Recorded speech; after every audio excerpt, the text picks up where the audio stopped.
কি করতেছেন ভাই?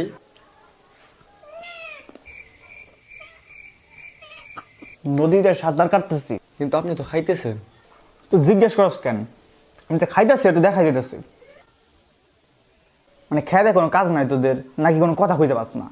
যাই সে বলস কি করেন, দেখাই যেতেছে আমি কি করি। কিরে বন্ধু, কই যাস?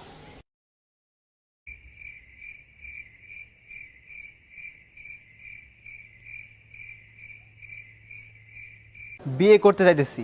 দেখাই যেতেছি তুই কলেজ ড্রেস পরে আসস। কলেজ ড্রেস পরে কি কেউ বিয়ে করতে যায়? এটা মজা লস। এক্স্যাক্টলি, আমি কলেজে যাইতেছি। কলেজ ড্রেস পরে কেউ বিয়ে করতে যায় না, কলেজ ড্রেস পরে সবাই কলেজেই যায়। তারপরেও কেন জিজ্ঞাসা করস কই যাইতেছি? কারণ তোর খেয়ে দেয় কোনো কাজ নাই, অথবা তুই কোনো কথা খুঁজে পাস না। নেক্সটে খেয়ে দেয় কোনো কাজ না পাইলে আমার মতো ভিডিও বানাবি। আর যদি কথা খুঁজে না পাস তাহলে জিজ্ঞেস করবি টাকা ধার লাগবো কিনা। আচ্ছা, আমার গার্লফ্রেন্ড আমার জন্য আবার দাঁড়ায় আছে, তোর জন্য লেট হয়ে গেল।